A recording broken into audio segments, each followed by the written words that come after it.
right. Looks like a girl is on time. Give me just a moment. We're going to get the word out. Whether or not the chat fills up, welcome to Kalari's Crafting Chat. I am your host, Kalari GXC. I'm going to bop this art reference down for a moment. But as you can see, we will be painting noodles. I also finished printing this monstrosity. It's prototype 2. I already see where I have to fix it. Cause like the pizza box got kind of messed up with the pizza, but the KFC bucket came out a-okay. Once I clear all the supports off of her and the cat, I'll do a little short behind it. I think it's hilarious though. And like I said, I'm just having fun with my 3D printer because I'm thinking about doing a couple of these for a giveaway when I start doing YouTube lives again. Either way, let me get the word out because this is not going to be a long stream. I am feeling a bit better, but I'm still loogie as heck. And while I am going to enjoy painting this little model of noodles, I definitely don't feel 100%. So I want to do a quick one. We only have 3 videos to get through. And I'm going to ask the question that a lot of people are probably wondering with me. Why are so many people caving to this demented despot? It makes no sense. And it just doesn't seem like we are on the same wavelength in this country and beyond. We keep falling into these mistakes of allowing dictators to rule everything, to put wealth hoarders over people who actually want to help stimulate everybody in our country. And it's getting frustrating. But like I said, I want to get started. We're going to get started on this Newsmax video because President Elect of Venezuela Machado came to the U.S. to try to make peace with this despot, Trump. Ended up doing something that I don't think she should have, but that's just my opinion. She won the Nobel Peace Prize for helping get rid of Maduro's presidency by winning the election. She is lauded as a peace and freedom fighter in Venezuela. So it's really disheartening, even though I can kind of understand why she's doing what she's doing, for her to come and suck ass of this disgusting president of ours. But I'm rambling. Let's get this video started and let's get this painting started because there's a lot to talk about and this is definitely not going to be a long stream for me today. Iran, don't forget Venezuela. Today in Washington, Venezuelan opposition leader Maria Machado wrapped up a whirlwind day of high-stakes meetings swarmed by a chaotic group of her supporters. The day began with lunch at the White House with President Trump, her first face-to-face meeting with the president. The Nobel Peace Prize winner revealed late today that she presented Trump with her Nobel Peace Prize medal. Which is insanity. Like I said, I get it because this man was threatening not to let her preside over the country she literally won in. But now he's already trying to walk things back. You don't give in to a tantrum toddler. And even though he is freaking well into his late 70s, almost 80s, this man is a toddler. He did not deserve the Nobel Peace Prize. And this is the only way he could ever get one secondhand. She was awarded that medal last month. Despite her generous gesture, however, Trump didn't indicate that he might have changed his mind. He said he doesn't think Machado has what it takes to run Venezuela. Misogyny and jealousy because she got an award that he did not deserve. At least not for now. Disgusting. That didn't seem to matter, however, to Machado's supporters. They greeted her like a rock star. When she emerged from the White House after the meeting, they swarmed her. She told the crowd, "We can count on President Trump," but she did not elaborate. She is doing what she can to save Venezuela from U.S. occupation. And that is the only thing I can say. I feel bad that she has to do it like this, but I can kind of understand why. And I'm not the only one. There were several journalists on Spoutable that were saying the same thing. And a lot of black journalists because, let's face it, other people are already going to find fault and her trying to do everything she can to make sure that Trump doesn't install somebody worse than Maduro in her country. And a lot of people can't see this for what it is. You have to appease a dictator. You can't just be defiant when your people's lives are on the line.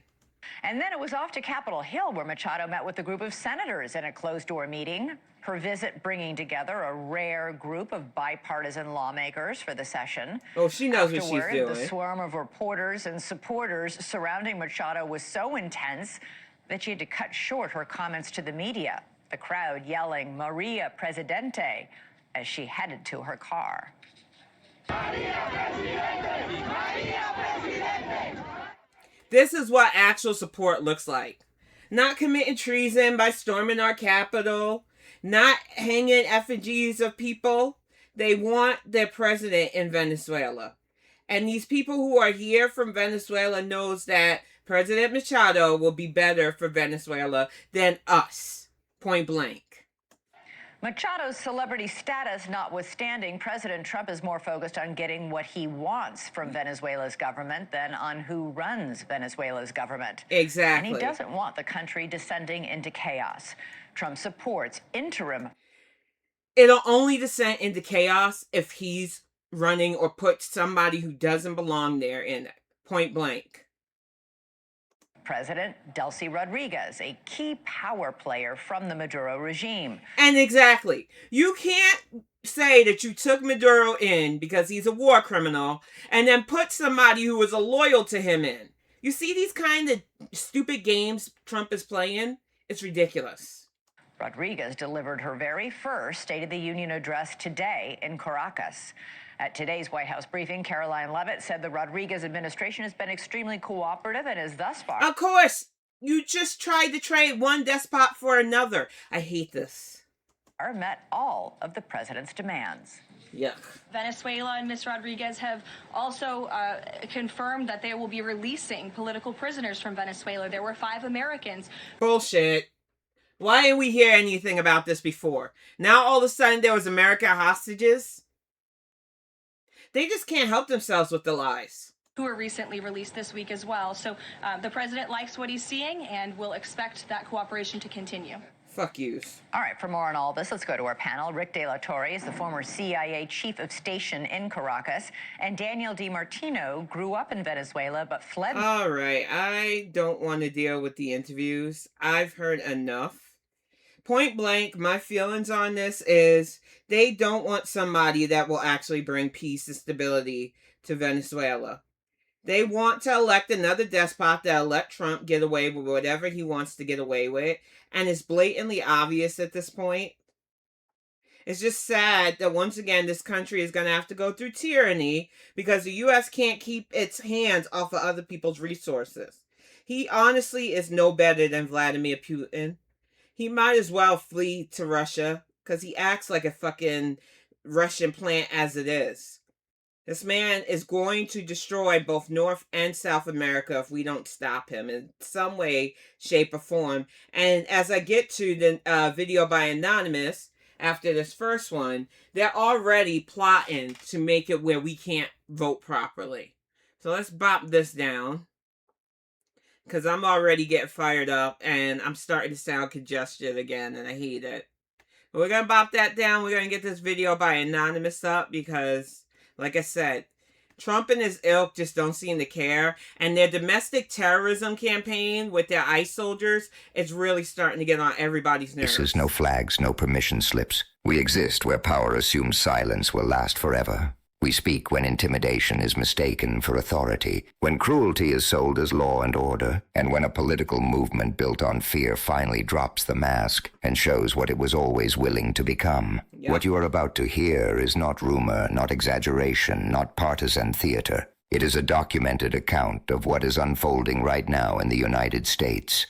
It is built from footage photographs, eyewitness testimony, and voices from the ground. It is a pattern, not an anomaly. And it leads directly back to Donald Trump. Now, Tuesday's Craft and Chat, when I uploaded it to YouTube, I did have to edit out the sound of the gunfire and the actual shooting of Miss Good.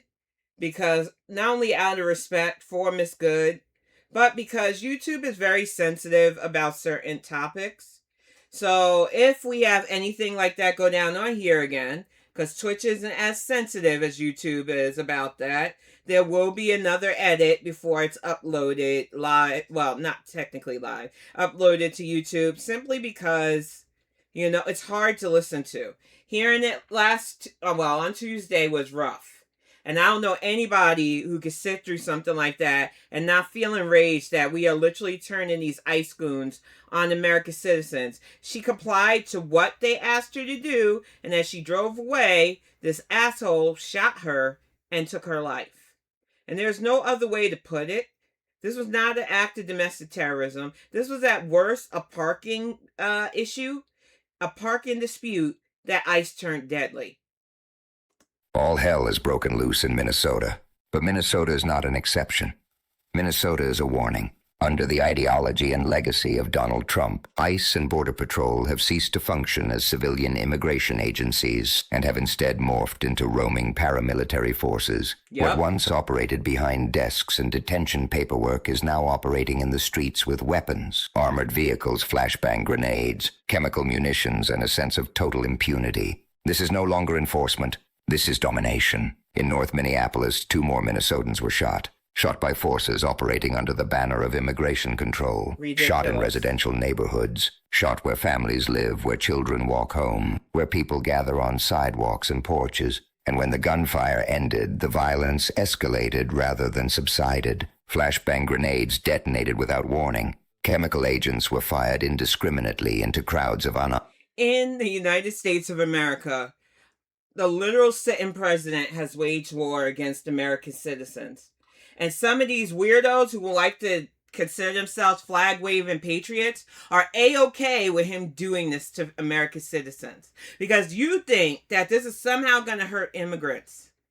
Foolishness. Armed protesters, pepper spray, tear gas, and unidentified irritants filled the air. People were not charging police. They were not armed. They were standing, chanting, filming, demanding answers. And for that, they were treated as enemy combatants. This is not speculation. This is recorded. Independent journalists from Status Quo were on the ground documenting what corporate media largely ignored. Their reporters stood in the streets as federal forces advanced. They were corporate media, unfortunately, is bought up by rich people who see Trump as a way for their special interest needs to be met. They don't care. This is why the fourth estate has been broken. If it isn't journalists more worried about getting book deals than actual truth and justice and reporting, it is a bunch of asshats who have more money than brains working to destroy our country bit by bit because they think they can still profit from the ashes. Struck by munitions. One reporter was hit in the head. You hear it in his voice, the shock, the confusion, the pain. Oh boy, yeah, we're gonna skip just a little over that because, like I said, as much as I want to show all of this stuff, the YouTube upload would be impossible, sadly, because of stuff like this. Been shooting up and not quite sure what I was hit in the head by. He does not even know what hit him. Something thrown, something fired. He had his back turned. Federal officers advanced anyway. The firing continued. They stopped to check his head. Is he bleeding? The gas is rolling closer. They have to retreat not because the danger has passed, but because it is intensifying. I was turned, had my back stupidly to the federal officers. So I believe it was something that they threw or fired.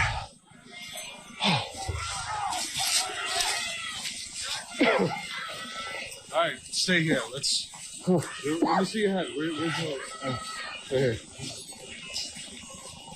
Sorry, we're just checking on my head. I don't believe I'm bleeding. I don't think it's that bad. That absolutely horrible. But thankfully, at least was wearing a hat.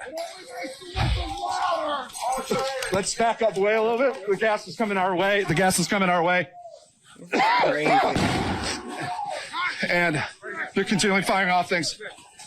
Force being unleashed on them. Ridiculous. Fires break out, not because protesters are torching buildings, but because gas canisters and flashbangs are being hurled into streets and near vehicles. Defensive fires, accidental fires, the predictable result of using military crowd control weapons in dense residential areas. Reporters shout warnings.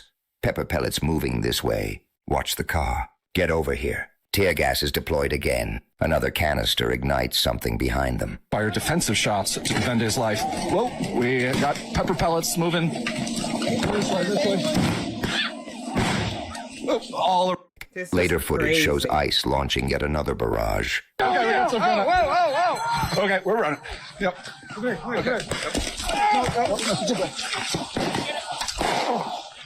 Right, behind your car.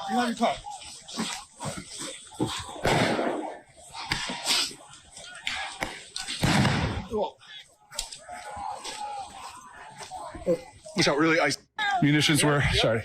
Protesters scatter behind parked cars. Someone says out loud what everyone can see nothing was happening.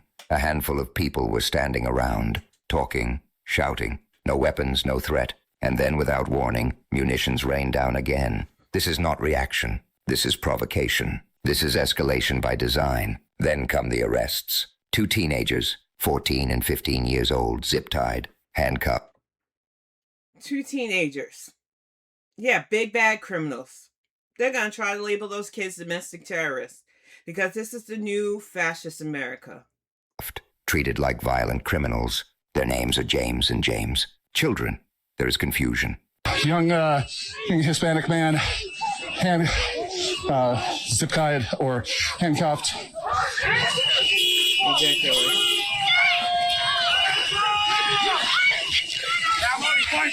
I'm only 14. How old you guys? 14. 14. You're 14?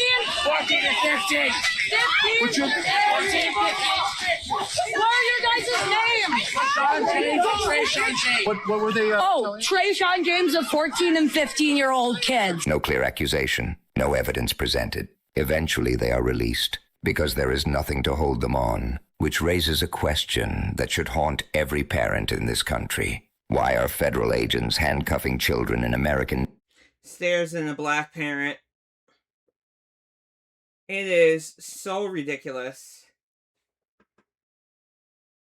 What are you talking about, AI slop? I don't get why you're saying that. Anonymous uses the AI voices because they're anonymous. This isn't slop.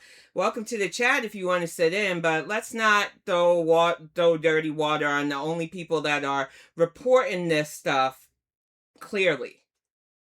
neighborhoods. Why is this considered acceptable under any definition of law and order? Then comes the aftermath. Chemical residue hangs in the air on West 25th and Lyndale. Civilians choke and gasp. Residents describe burning lungs, watering eyes, nausea, panic. Streets are turned into chemical zones. Minnesota Star Tribune documents the scene.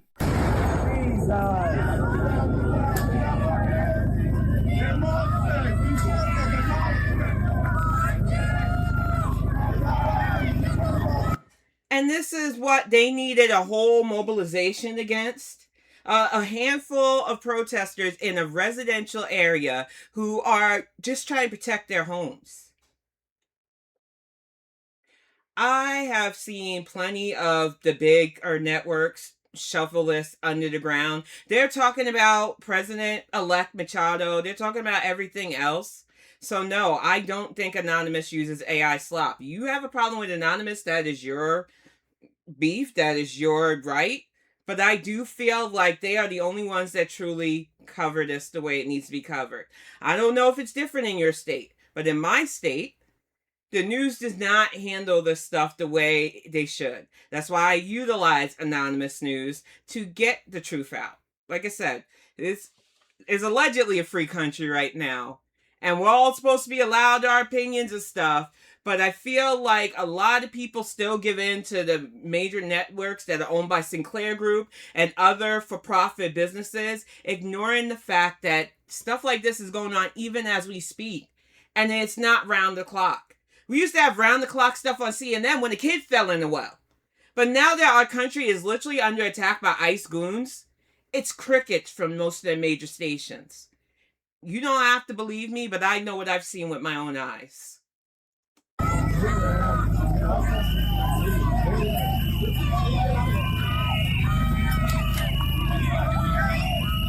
And this was not an isolated night. Nope. The night before, federal agents fired flashbang grenades at peaceful protesters outside a federal building. No warning, no dispersal order, no justification, just sudden violence. People run, Someone screams in disbelief that it came out of nowhere, that nobody was doing anything. During daylight hours, the violence takes a different shape. ICE agents deliberately ram their vehicles into civilian cars. Witnesses describe ICE crashing into motorists, then dragging people out and beating them on the ground. People scream that the victims did nothing wrong, that ICE caused the crash, that this is madness. Then come the threats. Weapons raised inches from faces, gas pointed directly at eyes, agents bragging about what they did to others. You see what we did to that woman? This is your last warning. Witnesses report agents. And that's sick. Because if they're saying you know, and you've seen what we did to that woman, they're talking about that woman, Miss Good, who was trying to pull away and got shot 5 times trying to comply to their orders. And they now know that they, for now, because like I said, in every regime, once they fall, is going to be dudes like this who end up on the gallows. But for now, they are enjoying the absolute power they seem to think they have to terrorize U.S. citizens. It's beyond ridiculous. Agents laughing, taunting, using slurs, reveling in fear. Press! We are press! We are press! We are press!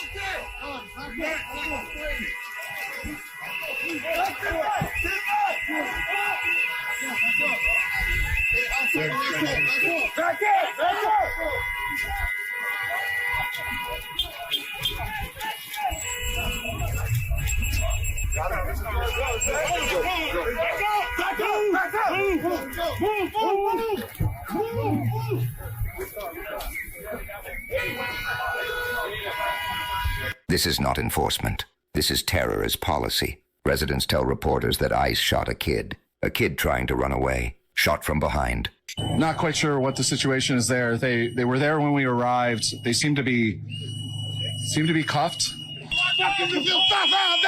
what? Do you know what happened on the ground here? I think that they shot a kid. They shot a kid that was trying to run away from them, and they shot at them. They shot at them. That's why we're here right now, because it's unacceptable that they start shooting kids now. They start shooting kids from the back now. We can't fucking let this happen. It's been happening in our country. It's been happening in this country for a very long time. And it shouldn't be happening. They're right about that. But to act like this is brand new, when we have kids like Tyree King, we have kids like Ayanna Stanley Jones, we have a list of kids whose simple crime was being at the wrong place and the wrong color at the wrong time. Point blank, this shouldn't be happening in America. But the only thing I can hope from this ridiculousness is that it opens people's eyes to ridiculous injustice and when military-style forces is used on citizens in this country, how ridiculous it is. Was this part of a raid, or was this just one of their... It is because they stopping people, they just stopping people randomly on the streets, and they were heading home, and they start fucking shooting at them because they were trying to run away from them. That's why. That's why. Not during a raid, not during a crime. Random stops, random pursuit. Shots fired anyway. They're shooting kids now, one resident says. That's why we're here. We can't let this happen. Border Patrol officers appear in full camouflage armed, some wearing night vision gear. In American neighborhoods, on American streets. People scream at them, beg them to leave. Rage and disbelief spill into the night air. Pepper spray is deployed again. One man interviewed says the truth plainly. Real criminals is ICE. They're the real murderers. I mean, we don't have nothing to fend with. We don't have guns. They have the law protecting them. What do we have? What are they scared of? Why are they killing people? Why are they shooting people? We have nothing. Because they're hired thugs by a despot. A despot that did not have to be elected. A despot who is shown in less than 2 years now. Because 2025 was such a speed run shit show that it was like whiplash, all the stupid and all the bad that's going on. And if you don't think it's going to get worse under this regime, as he's forcing people to do things like give up their Nobel Peace Prize to appease him, and still putting in despots because that's all he wants to do is try to rule the world in his own shitty way. Things are going to get worse before they get better. And we need to come together and make sure that this man does not continue to control all 3 branches. Nothing to fend with. My message is not no. Another voice echoes the same reality. They're coming in our neighborhoods, going door to door, and they're shooting and they're killing us. What part don't anybody understand? It don't matter if you're black, white, Hispanic, Hmong, Somali, they're killing us. I should not be in our neighborhood. They should not be in our community. A woman stands in her own community on 24th and Lyndale, screaming for everyone to listen. She says it does not matter if you are black, white, Hispanic, Somali. They are killing people, going door to door. This is not someone else's problem. This is everyone's fight. And in the middle of terror, resistance takes unexpected forms. A protester appears wearing a Pickle Rick costume, not to mock the moment, but to expose how absurd and grotesque the situation has become. And probably get a little bit of attention. In normal times, the Pickle Rick thing might have made me chuckle. But right now, for all of these protests, we really need people to understand that this administration is targeting us in ways to make us feel demoralized, discouraged, and unable to fight back.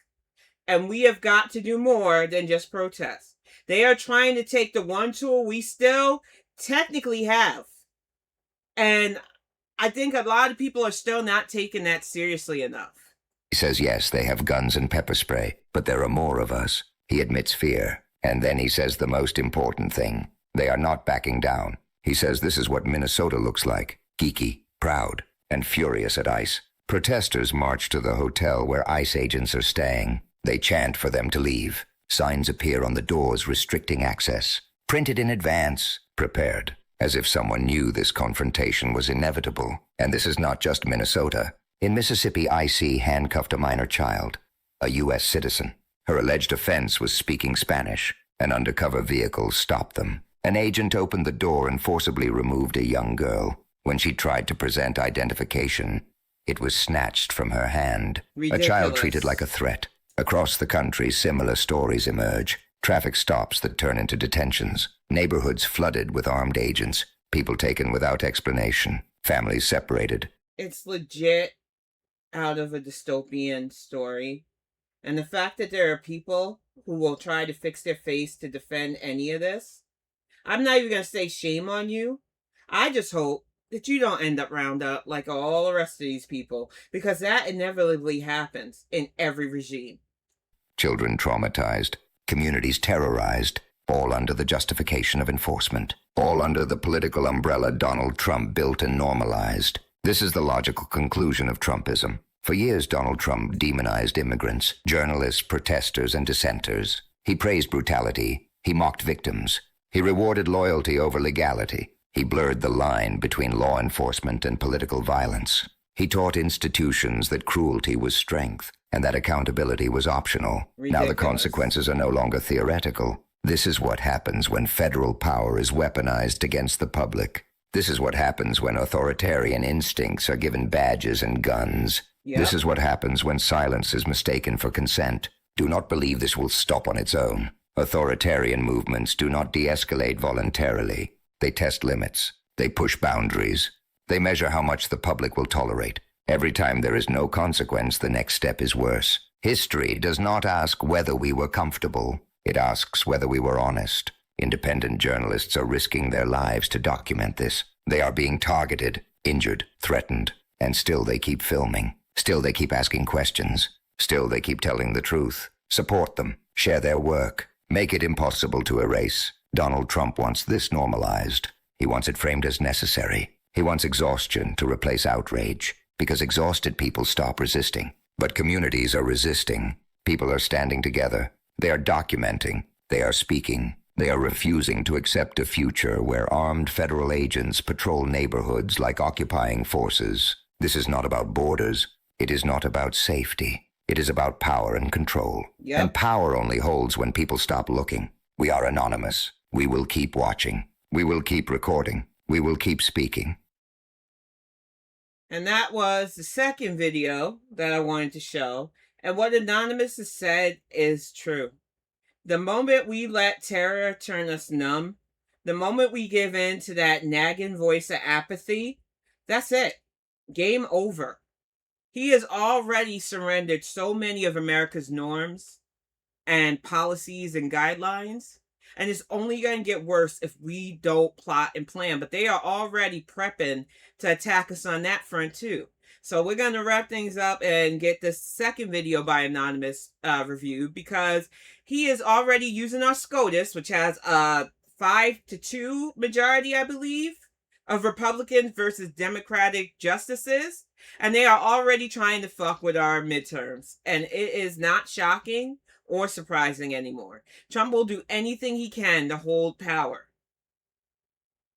No flags, no permission slips. We exist where power assumes silence will last forever. We speak when procedure is used as a weapon, when legality becomes camouflage for corruption, and when democracy is hollowed out quietly while the public is distracted by noise. What you are about to hear is not rumor. It is not exaggeration. It is not partisan theater. It is a documented chain of events triggered by a single Supreme Court decision that most Americans barely noticed, but that Donald Trump and his political ecosystem immediately recognized as an opening. This is the sound of a shockwave moving through American democracy. The United States Supreme Court has just ruled, by a 7-2 majority, that candidates always have standing to challenge election laws. Always. Which is ridiculous, because we've wasted so much time and energy and money on things like Stop the Steal.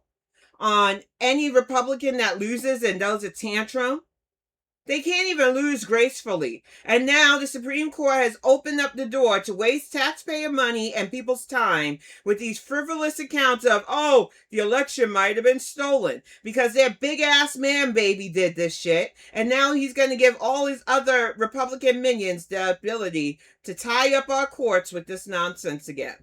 It is beyond me how stupid and ridiculous we have allowed this country to become. I shouldn't be shocked or surprised, but it's like we get clubbed over the head constantly with the levels of stupidity of our own nation.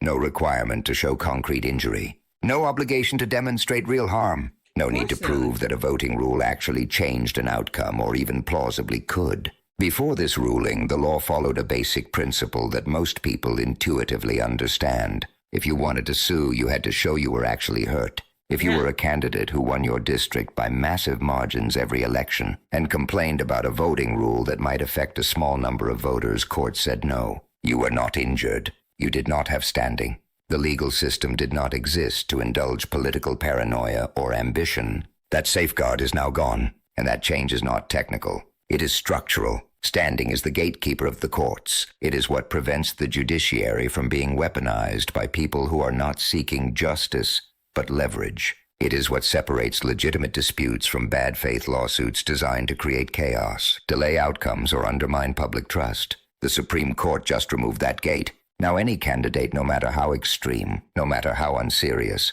no matter how insulated from electoral risk, can sue over election rules simply because they are a candidate. Not because voters were disenfranchised, not because ballots were improperly counted, not because democracy was harmed, just because their name appears on a ballot. And when you understand who has been waiting for exactly this kind of permission, the danger becomes obvious.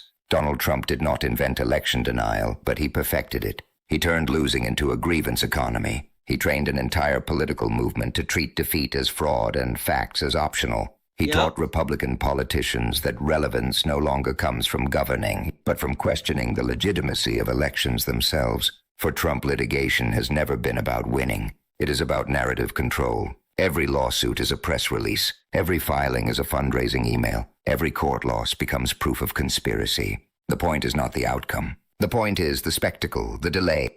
And the fact that now he can run others who are unqualified to challenge the norms, to waste people's time, to mentally exhaust American citizens against our rights to have free and fair elections. Now, every election that he or another Republican wants to throw a tantrum about will have to face this nonsense. We'll have to face a bunch of zombie-like sycophants who want to say, nope, my favorite candidate didn't win, so it was obviously stolen. And you realize that this isn't just the Republican side that does this. Only our side that does it isn't as loud and stupid as theirs. Yeah, there are a lot of conspiracy theorists out there that want to believe that November 2024 was stolen. And trust me, if I had any evidence of it, I would be probably one of the loudest to say it. Unfortunately, they disbelieve how prejudiced and misogynistic, especially, our country is. They would rather elect this orange wannabe Aldi's Hitler over a competent candidate who would just happen to be a woman of Black and Southeast Asian descent. So let's get it right. Throw these conspiracy theories to the side that belongs to GOP, because now we're going to see a lot more of this nonsense.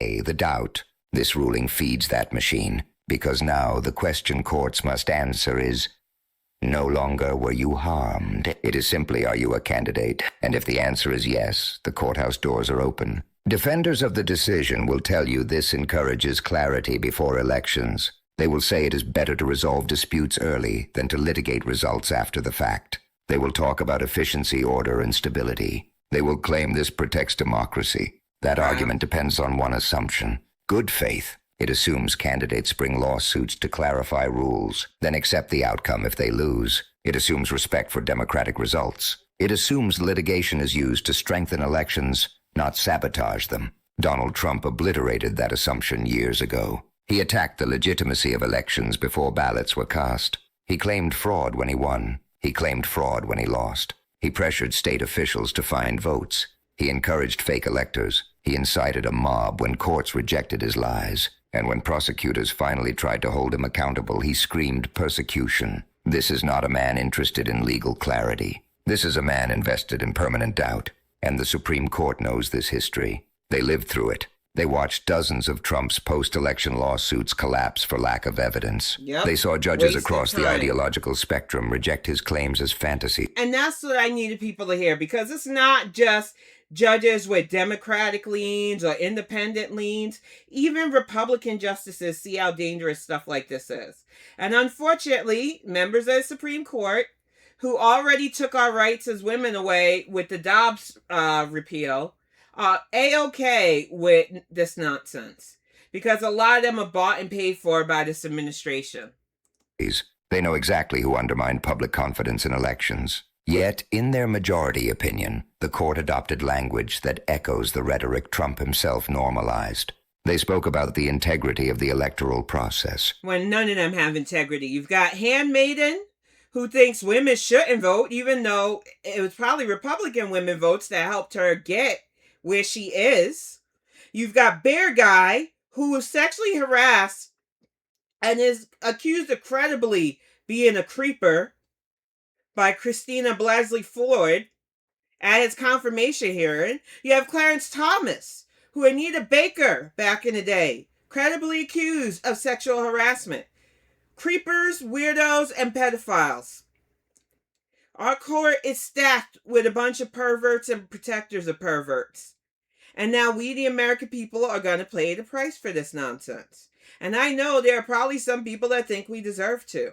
Our hubris, our arrogance has led to this. But there are a lot of us who did not deserve this.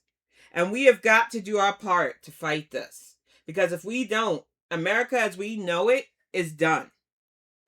And political legitimacy, as if those things erode naturally, as if they are weather patterns rather than the product of deliberate lies. Public confidence did not falter because ballots were counted. Legitimacy did not erode because of standing rules. Confidence collapsed because Donald Trump told millions of Americans the system was rigged. Legitimacy suffered because he refused to accept reality. And instead of confronting that truth, the court built a ruling that treats the symptom as the disease and ignores the arsonist holding the match. Yep. That is the real shockwave. This decision did not happen in isolation. It rests on years of judicial choices that steadily remove accountability while expanding access for bad faith actors. The immunity ruling sent a clear signal that power protects itself. This standing ruling sends another courts will assume good faith even when history screams otherwise. And the consequences will not be theoretical. Republican-aligned candidates will file lawsuits claiming mail-in ballots invite fraud. They will challenge ballot receipt. And they're doing this knowing that a lot of states allow for mail-in ballots for the elderly, for the disabled, and for voters who cannot get to their voting places because they might be in a rural area where voting places are out of the way. They do not want to make it easy for American citizens, and they're doing this right before the midterm elections because states like mine that have healthy mail-in ballot measures will be under fire. It's ridiculous.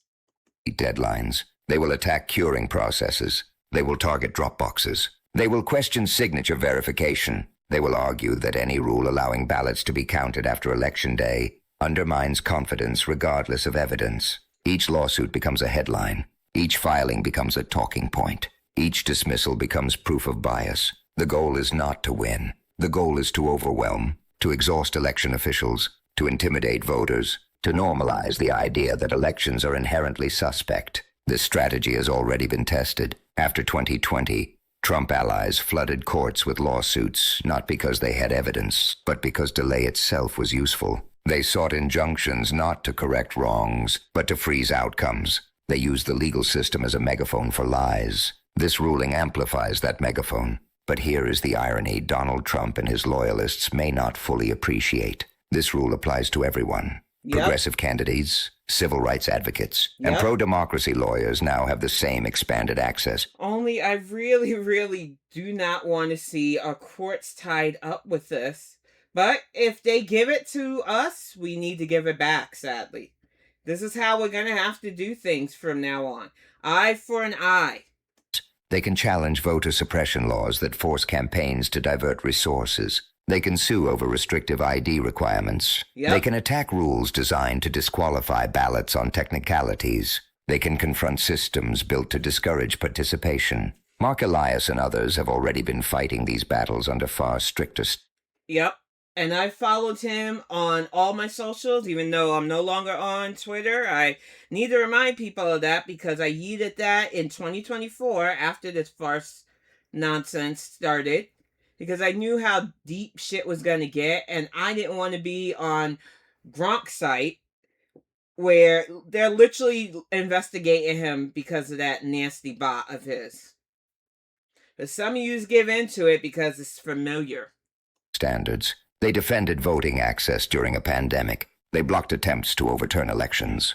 They protected ballot counting from partisan interference. Now they can do so with fewer procedural barriers. Republicans spent years accusing these lawyers of using the courts to expand democracy. What they never understood is that democracy does not fear courts. Suppression does. And yet even with that balance, the danger remains profound, because one side litigates to protect participation. The other litigates to destroy trust. Those motivations are not equal. The Supreme Court's ruling treats them as if they are. That false equivalence is deadly. The court also chose to intervene on the standing issue, even though the underlying dispute ballot receipt deadlines will reach them anyway. That choice was not neutral. It reshaped doctrine in a way that aligns perfectly with Republican litigation strategy nationwide. This is not about one congressman in Illinois. It is about constructing a legal environment where election rules are perpetually contested, perpetually questioned, and perpetually delegitimized. Because democracy does not collapse only when votes are overturned. It collapses when enough people believe voting is pointless. Donald Trump understands this instinctively. And they want to feed into your apathy. So if you do not want to see this man continue to succeed and drag America into a pit where we can't get back out into the abyss, you need to treat your civic duty seriously. If you're 18 and you haven't registered yet, register. If you are check your voter registration no matter what. I check mine routinely. I know who runs our election stuff here. Because you need to understand that. Every state has a site that has voter information. You can check yours repeatedly. Make sure you're not purged from rolls. Make sure they got your right address. And make sure if you've moved states, like I've moved states, that you are no longer on other state rolls because they are going to try anything to invalidate our right to vote. He does not need to win in court to win politically. He needs doubt. He needs confusion. He needs his followers primed to reject any outcome that does not favor him. This ruling gives him another tool. And it arrives at a moment when trust in institutions is already fragile, when disinformation spreads faster than facts, when election workers are threatened, when judges are harassed for doing their jobs. The Supreme Court could have... And anyone harassing election workers needs to learn from Rudy Giuliani, who is having to pay out his nose to Miss Shea and Miss Ruby for their harassment. If you don't want to find yourself in a court of law playing a lawsuit for harassing people or serving jail time, I suggest you tone it down. Drawn a line. It could have said standing requires harm. It could have acknowledged the reality of election denial. It could have protected the judiciary from being weaponized. Instead, it chose abstraction over accountability. And abstraction always favors the powerful. Donald Trump will never stop lying about elections. He has no incentive to. The lie keeps him relevant. It keeps him funded. It keeps him feared. And now, when those lies become lawsuits, the court has ensured they will be heard. That is the shockwave. Not loud, not immediate, but relentless. Courtrooms clogged. Officials exhausted. Voters confused. Outcomes questioned before they happen. Legitimacy eroded not by facts but by repetition. And all of it wrapped in the language of neutrality. But neutrality that ignores context is not neutral. It is complicity by omission. We are anonymous. We are not impressed by robes or titles. We do not confuse procedure with justice. Please wait for me. And that was anonymous. And like I said, it's on us. It's always been on us. Voter apathy and the whole idea that elections don't matter anyway has been a bane for our country for the longest time. And if you want to do your part to try to keep our country from completely collapsing under the weight of these pedophile protectors, the GOP, and their leader, No Frills Hitler, as I'm calling him, you need to do your part in these midterm elections. Like I said, as it comes up, as they start putting the list on Ballotpedia of who's running in what district, we're going to have more of these crafting chats to have a focus on that. But for now, like I said, still fighting this cold. 45 minutes in, I'm going to upload this to YouTube later on. Make sure that there's not a lot of like flashbangs and stuff that could get the video in trouble or nothing. Thank you for sitting in inappropriate innuendo. Thank you to those who lurk, who rewatch the videos. These are all great. Thanks to you, I constantly get my Twitch payout, so I really do appreciate all of you. You don't know how much you help just by watching this, and it helps my 3D printing stuff. I'm going to finish noodles and then get some of my other chores and stuff done. It is snowing heavily here. We've got 2 days of this, so it's just one of those days where I'm just going to chill. I hope that you all have a great weekend. I will see you probably on Sunday for those who like to sit in for the Dungeons and Dragons live, or on Tuesday for another one of these craft and chat with Kalari. Thank you for watching. Have a great weekend.